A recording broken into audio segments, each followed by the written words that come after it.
जय श्री राम। प्यारे भक्तों आप सभी को सावन की बहुत बहुत शुभकामनाएं। और इसी के साथ मेरे YouTube चैनल जीवन के रंग में आपका एक बार फिर से बहुत बहुत स्वागत है।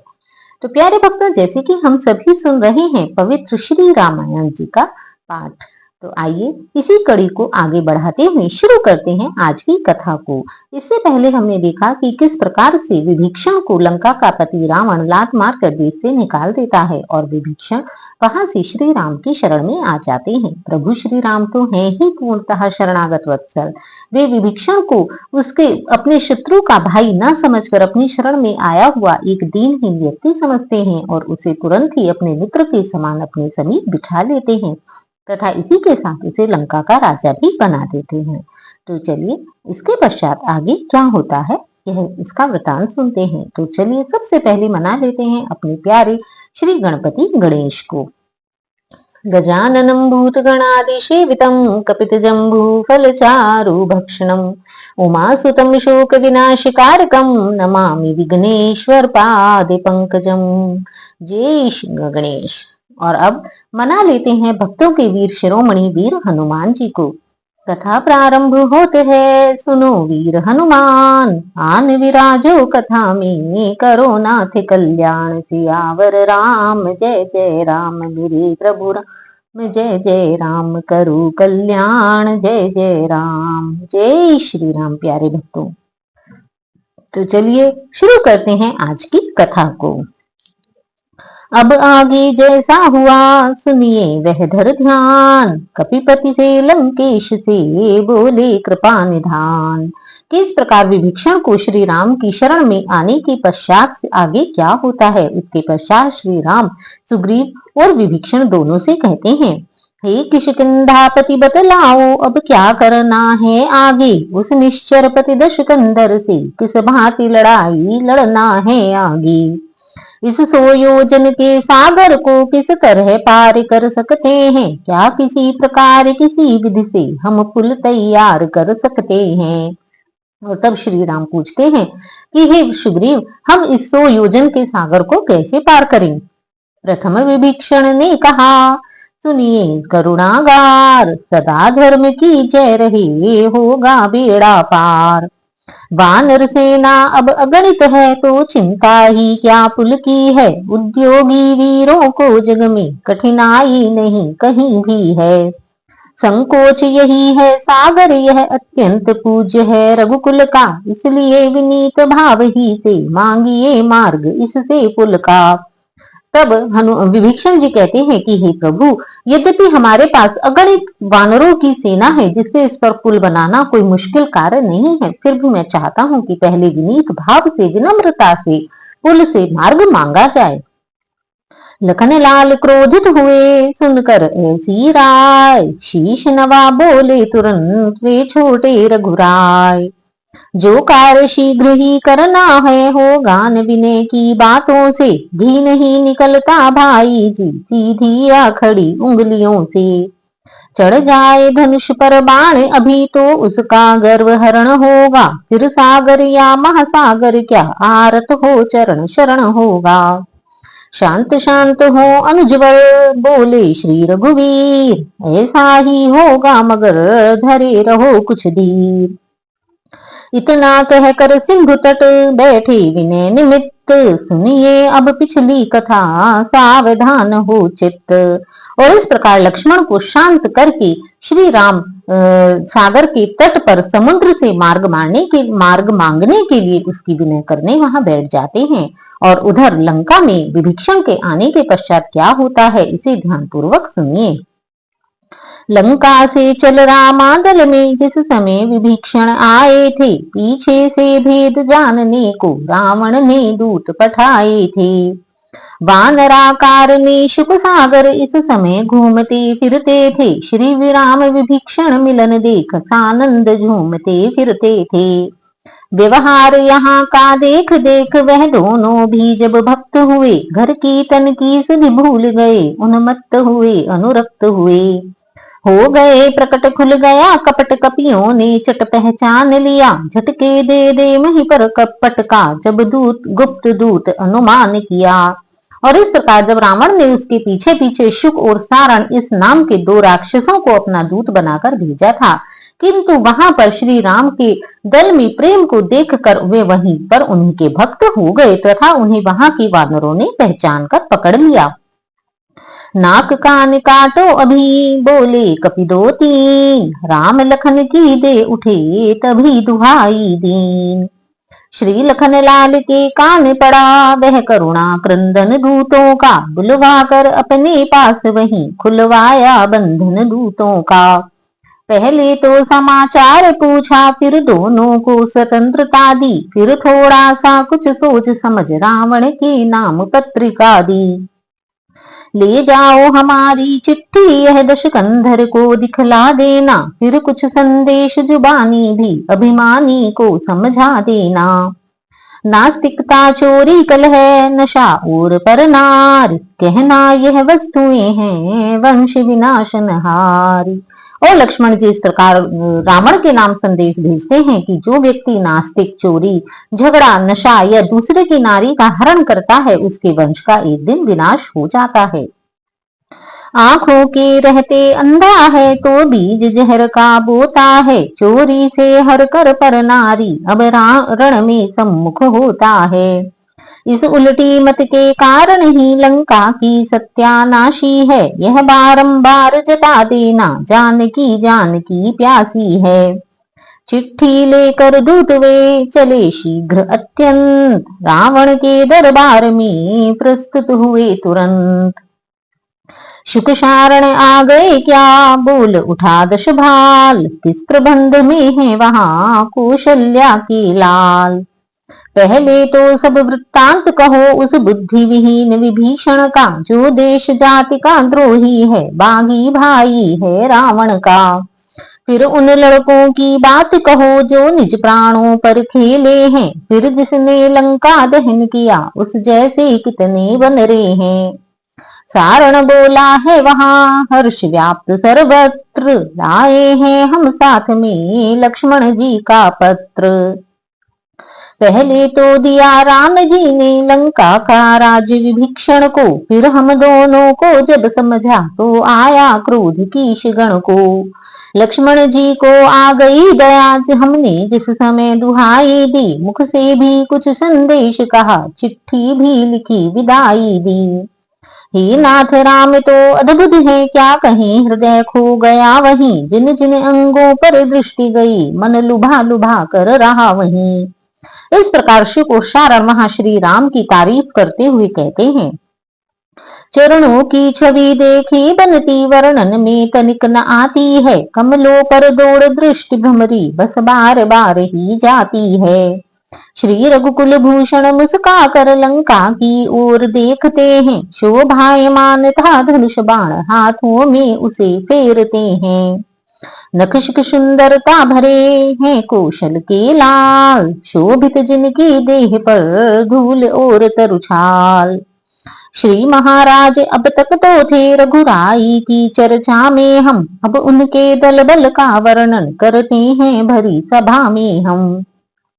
जिस ओर देखिए दृष्टि उठा अगणित ही भालू वानर हैं, दल बल सभी रणमत्त सभी विकराल कराल भयंकर हैं।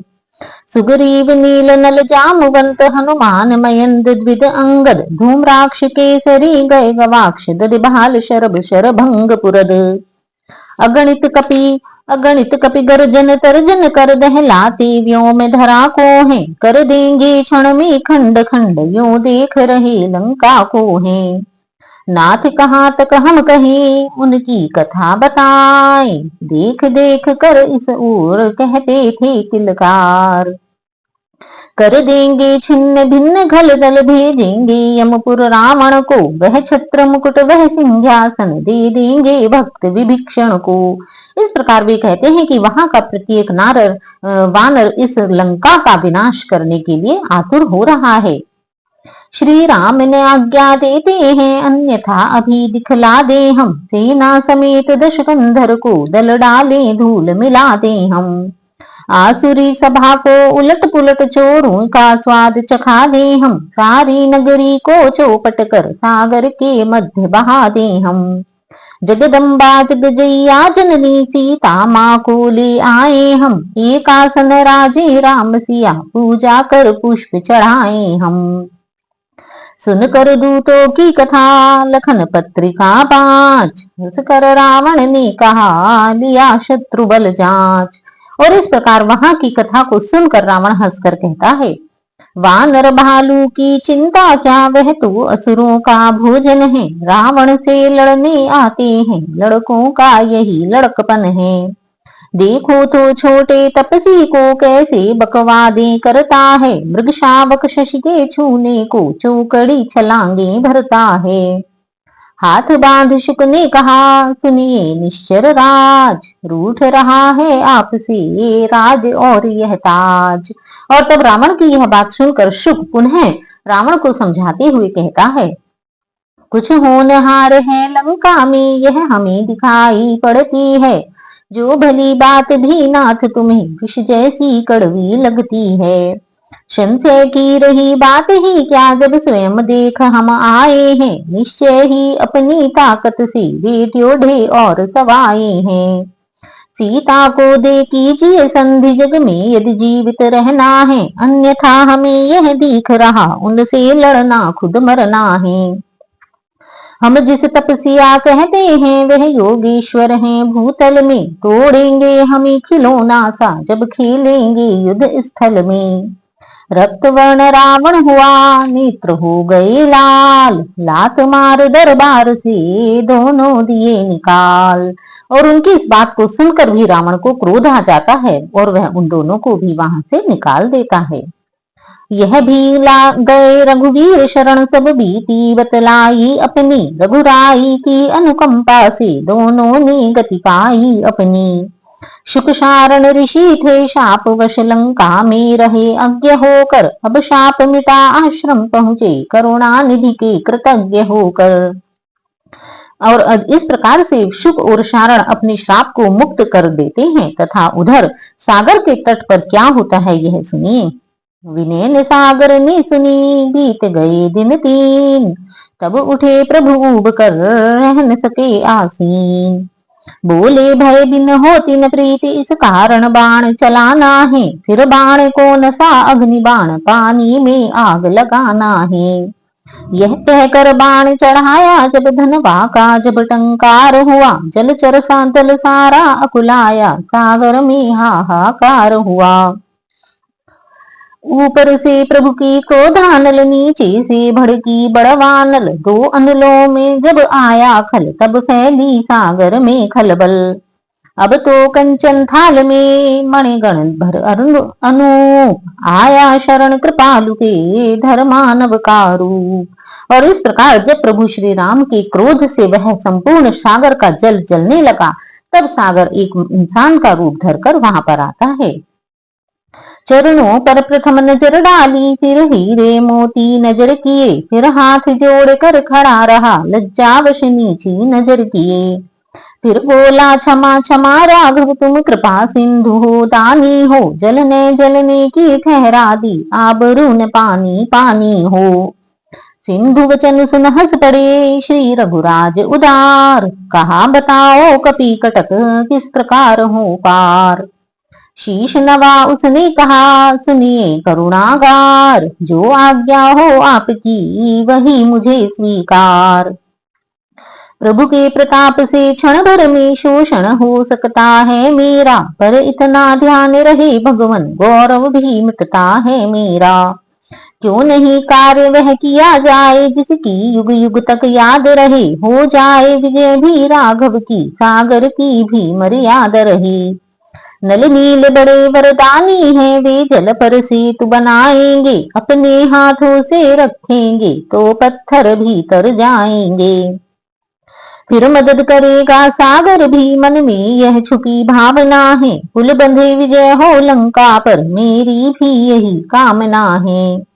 यह अग्निबाण उन पर छोड़ो, जो खल है मेरे उत्तर में। आरंभ से तुका कार्य करो, अत्यंत शीघ्र शुभ अवसर में। और इस प्रकार से वह कहता है कि हे प्रभु, नल और नील दोनों यदि यहाँ पर पत्थरों से पुल बनाएंगे तो वह पुल बहुत शीघ्र बन जाएगा। तीर छोड़ प्रभु ने तभी हरि सिंधु की पीर, सागर गदगद हो गया हर्षाई रघुवीर। सुग्रीव बोले उठे तुरंत, यह ही अवसर मुहूर्त का है, नल नील सेतु आरंभ करो, शुभ कार्य शीघ्र ही अच्छा है। और तभी वहां पर नल और नील तुरंत ही वहां पर सेतु बनाना आरंभ कर देते हैं। यह सुनते ही कपिसेना में आनंद पूर्ण जयकार हुआ, पाषाण शीघ्र ही लाने को वानर मंडल तैयार हुआ। चिकने चौड़े उजले सुडोल जो ढले कुदरती सांचों में, कपिगण चुन चुन ऐसे पत्थर लाते थे बातों बातों में। ले लेकर नाम राम जी का नल नील उठाते थे पत्थर, वह चमत्कार था हाथों में, जल पर तय जाते थे पत्थर। मिस्त्रियों और मजदूरों में उत्साह कार्य का दूना था, प्राचीन काल का भारत को वह पुल बेजोड़ नमूना था। और इस प्रकार से लंका पर पुल बांधना शुरू हो जाता है। सेतु बांधने में सभी करते थे उद्योग, रघुराई ने भी दिया लीलावश सहयोग। और वहां पर भी श्री राम अपनी एक लीला करते हैं। एकांत जगह में आगे बढ़ जल के ऊपर रखा पत्थर, रघुवर के कर से छुटते ही सागर में डूब गया पत्थर। हनुमत कुछ निकट उपस्थित थे, हंस पड़े उन्होंने यह देखा, मन ही मन सोच रहे थे प्रभु पाषाण क्यों नहीं यह तैरा। आगे आकर भक्त ने कह ही दिया तुरंत, क्यों डूबा पाषाण यह बतला दूं भगवंत। और तब हनुमान जी हंसकर कहते हैं कि हे प्रभु, आपके हाथों का यह पत्थर क्यों नहीं तैरा, क्या यह जानना चाहते हैं। यह महिमा राम नाम की है, जल पर पत्थर तैराते हैं, उस राम नाम से राम स्वयं क्यों अपनी होड़ लगाते हैं। फिर भी कुछ मन की कहता हूँ, अपराध क्षमा सरकार करें, दो पुष्प चरण में रखता हूँ, यदि रघुराई स्वीकार करें। जो कर कमलों में बना रहा निश्चय वह बना रहा भगवन, इन हाथों से जो छूट गया सचमुच वह छूट गया भगवन।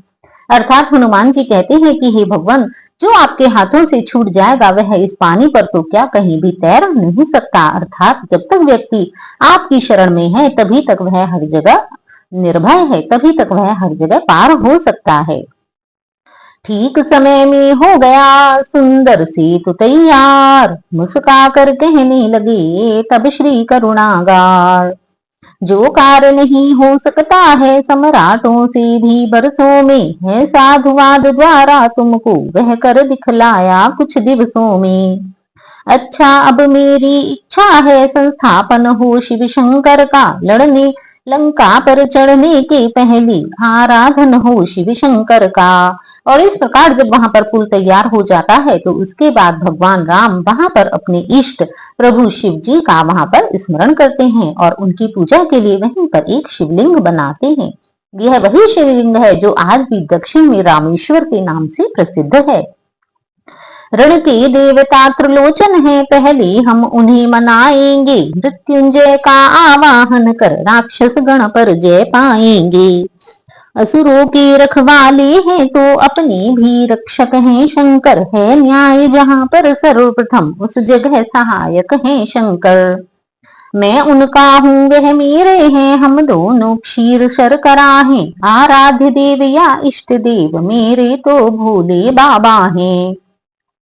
इतना सुनते ही हुआ फिर दल में जयकार, अपने हाथों राम ने की शिव मूर्ति तैयार।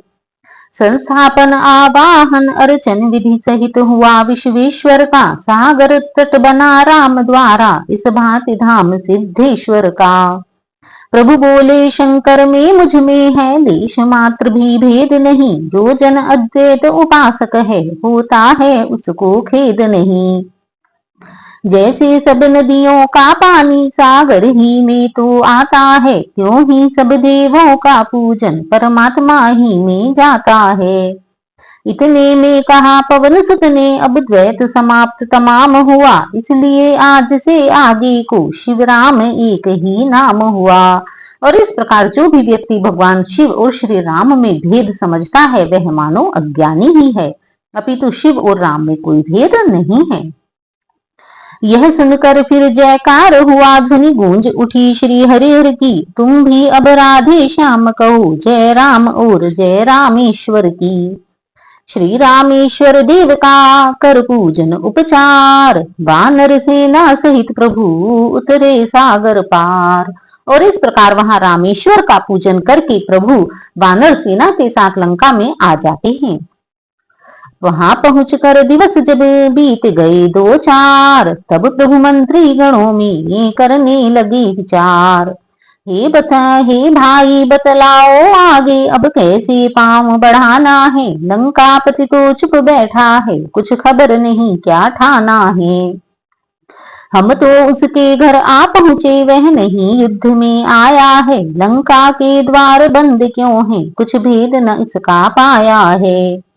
प्रथम विभीषण ने कहा, सुनिए कृपा निधान। रावण साधारण नहीं है, सुजान बलवान। दरवाजे बंद देख कर ही यह समझ न ले, डरता होगा अपने सचिवों के साथ वहां वह भी विचार करता होगा। विभीषण की यह बात सुन बोल उठे बजरंग, नीति शास्त्र का इस समय छेड़ो नहीं प्रसंग। लंका का द्वार बंद होना मुझको तो बहुत खटकता है। एक एक घड़ी सीता माँ को बरसों की नाई कटता है। हम वृक्ष और पत्थरों से रावण का दुर्ग ढहा देंगे। चुटकी में द्वार की बाड़ तोड़ लंका में प्रलय मचा देंगे। बजरंगी की बात सुन बोल उठे कपिराय, जय पाने के लिए है यह भी उचित उपाय।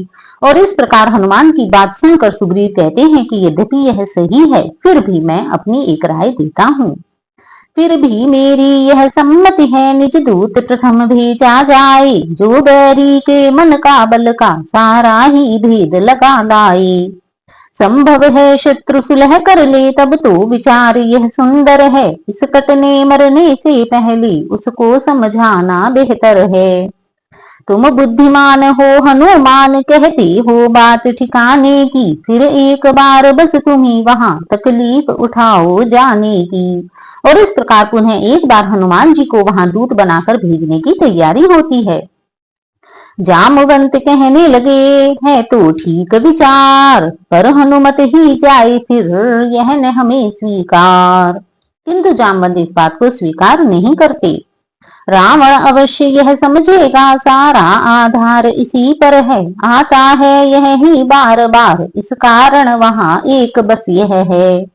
जो कुछ सुझाव रखता हूँ मैं, इसमें है नीतिमान भी है। इस बार भेजिए अंगद को, वह समझदार बलवान भी है। उठे अपना नाम सुन अंगद बल बुद्धि धाम, प्रस्तुत कोई कर न दे और दूसरा नाम। प्रभु बोले बाली तने, तुमको हम पुत्र समान समझते हैं। लंका में दुश्मन के घर में इसलिए भेजते डरते हैं। फिर उचित नहीं है दूत कार्य किष्किंधा की। युवराज तुम्हें कपिसेना संचालन करने का शोभा देता है काज तुम्हें। अंगद बोले सिर नवा, सुनिए कौशलनाथ। रखिए आशीर्वाद का मेरे सिर पर हाथ। जिस जन पर कृपा आपकी हो, वह जाकर लड़े रसातल तक। निर्भय है उसको भय न कहीं, उदयाचल से अस्ताचल तक। निश्चय ही धाक जमाऊंगा मैं रावण की राजधानी पर। प्रभु का प्रताप ही ऐसा है, पत्थर तैरे हैं पानी पर। जन से हो यह कार्य जनार्दन का, इससे बढ़कर सम्मान नहीं। युवराज आपका दूत बने तो कुछ घटता है मान नहीं। मैं भी श्री हनुमत के समान सेवा करने को उत्सुक हूँ। हे मेरे सर्वस आज्ञा दो, सतवर जाने को उत्सुक हूँ। इस प्रकार अंगद वहां जाने के लिए शीघ्र ही तैयार हो जाते हैं। अंगद के यह वचन सुन मुदित हुए रघुनाथ, दे विशेष अधिकार बल रखा सिर पर हाथ। युवराज जानते हैं हम यह सच्चे व्यवहार कुशल हो तुम। बलवान बाप के बेटे हो, सब भांति समर्थ सबल हो तुम। कुछ धर्म नीति कुछ राजनीति कुछ बल भी दिखलाते आना, बलवीर जहां तक संभव हो सब झगड़ा निपटाते आना। इस प्रकार श्री राम भी अंगद को वहां जाने की अनुमति दे देते हैं। अंगद जब जाने लगे पुलक प्रफुल्लित गात, तभी विभीषण ने कहा सुनो हमारी बात। एक संदेश हमारे भी कह देना हठी दशानन से, जिसने की किया था पद प्रहार मुझ पर उठकर सिंहासन से। मैं मूर्ख और विद्रोही हूँ वह तो सब बात समझता है, अब देखे लंका नगरी की किस भांति रक्षा करता है। यह भली बात जतला देना उस महाअभिमानी रावण को, घर भर में एक विभीषण ही रह जाएगा बस तर्पण को। मंद मंद हंसने लगे रामचंद्र रघुराय, अंगद को करने उठा विदा कीश समुदाय। पग प्रहार से तोड़कर लंका द्वार कपाट, किया प्रवेश तुरंत ही प्रहरी जन को डांट। और तब शीघ्र ही अंगद ने अपने पैरों से उस लंका के दरवाजे को तोड़ दिया और लंका नगरी में चले गए।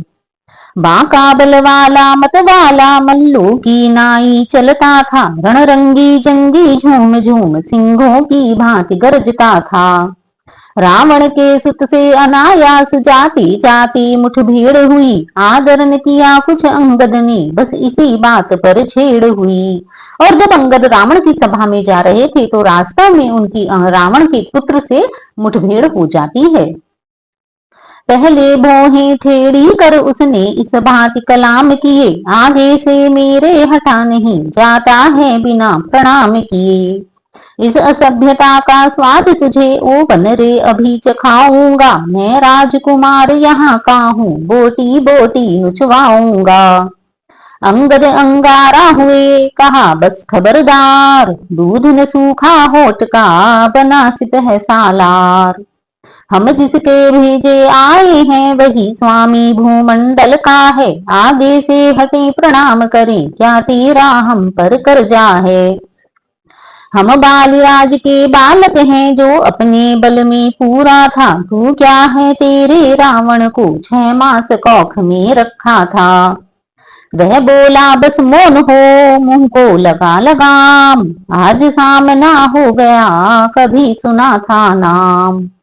हम राजेश्वर के बेटे हैं तू दासों से भी बदतर है, हम शेरों से भी बढ़कर हैं तू शारों से भी कमतर है। क्या दूत उन्हीं लड़कों का है जो मारे मारे फिरते हैं, छूटा है जिनका राजपाट वन वन दुखियारे फिरते हैं। तभी काट कर बात को बोले प्रभु के दूत, वाह वाह क्या बात है चोर पिता के पूत। ले आए हो पर नारी को भिक्षुक बाबा बन चोरी से, तारीफ तुम्हारी तो तब थी लाते लड़कर शहजोरी से।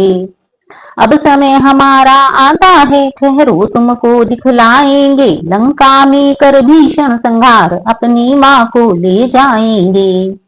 उनका छोटा सा दूत एक अक्षय कुमार को मार गया, लंका को भीषण आग लगा बेखौफ समुंदर पार गया।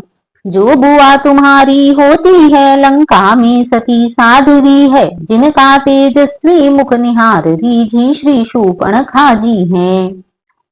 बोली मुझ दासी को स्वामी ले चलो अवध शादी करके, तब लखन लाल ने क्रोधित हो भेजा था नकटी बूची करके। बात बात में यो बढ़ी बिना बात की राड़, दोनों थे रण केसरी दोनों राजकुमार। और इस प्रकार उन दोनों में यहाँ पर लड़ाई छिड़ जाती है।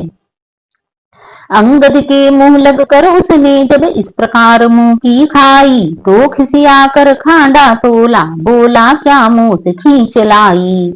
आपे से बाहर हो उसने खांडे का जब भी प्रहार किया, कपि ने कर खंड खंड खांडा राघव का जय जयकार किया।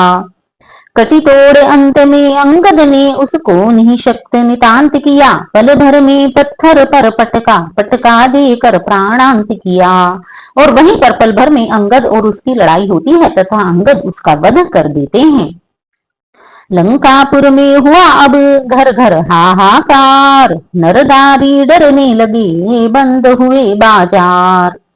हाटों बाटों में घाटों में हर एक जगह यह बात चली, फिर लंका में पहले वाला आ पहुंचा है बजरंग बली। अपने अपने घर को देखो, रण तो यह मरण समान हुआ, लंका नगरी के जलने का भैया रे फिर सामान हुआ। सब जगह निशाचर इसी तरह अंगद की बातें करते थे, अंगद की ऐसी धाक जमी छाया से उनकी डरते थे।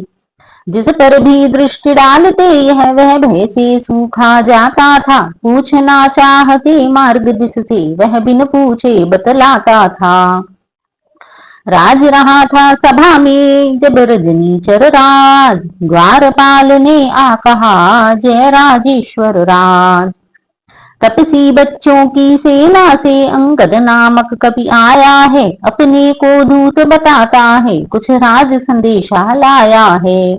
और तब इस प्रकार वहां रावण की सभा में एक दूत आकर रावण से कहता है खड़ा मस्त हाथी समान मिलने की प्रबल प्रतीक्षा में, यदि आज्ञा हो तो आने दूं राजाधिराज की सेवा में। इतना कहकर चुप हुआ ज्यों ही ड्योढ़ीवान, बोल उठा तत्काल ही सचिव एक मतिमान। श्रीमान वही वानर होगा जो अभी नगर में आया है, दूतों ने जिसकी बात कही घर घर जिसका भय छाया है। क्या काम यहाँ नटकट मुंहफट ऐसे मरकट हत्यारे का, जो आया द्वार तोड़ कर है घातक है राज दुलारे का। है उचित द्वार ही से उसको कारागृह में भिजवा दे हम, चोर चोरस्ते ही संध्या को फुरशूली पर उसे चढ़ा दे हम। मंत्री का प्रस्ताव सुन हुआ दशानन लाल, सिंहासन पर तड़क कर बोला आंख निकाल। मतिमान आज मतिमंद न बन मत दे हारे हारे का, वह मरकट नहीं महाभट है जो घातक राज दुलारे का। बेहतर है यहाँ करे स्वागत आदर से उसे बुलाए हम, ऐसे योद्धा को कौशल से बस अपनी ओर मिलाए हम। फिर राजदूत का वध अनुचित इसलिए स्वीकृत मत है यह, आने दो उसको सभा मध्य आदेश न्याय संगत है यह। और इस प्रकार रावण यह सोचता है कि उसे हम क्यों न अपनी ओर मिला लें, और यह सोचकर वह उसे आदर सहित अपनी सभा में बुला लेता है। आज्ञा दी दशकंठ ने लाओ भली प्रकार, द्वारपाल ने फिर कहा आए बाल कुमार। और इस प्रकार अंगद रावण की सभा में पहुंच जाता है। रावण बोला कौन तू बतला अपना नाम, हुआ कहां से आगमन क्या है मुझसे काम। अंगद बोले लीजिए नमस्कार दश भाल, दूंगा चार जवाब में जब हैं चार सवाल। सियावर राम जय जय राम, मेरे प्रभु राम जय जय राम, करो कल्याण जय जय राम। जय श्री राम। तो प्यारे भक्तों, आज की कथा को यहीं पर विराम देते हैं कि इस प्रकार से अंगद रावण की सभा में पहुंच जाता है। अब वहां पर पहुंचकर अंगद और रावण के मध्य में किस प्रकार से वार्तालाप होता है, वहां क्या होता है, इन सब कथा को हम कल की कथा में सुनेंगे। तो प्यारे भक्तों, आप सभी को तब तक के लिए जय श्री राम। और प्यारे भक्तों, आपको यह कथा कैसी लग रही है, प्लीज मुझे कमेंट बॉक्स में लिख के जरूर बताइएगा।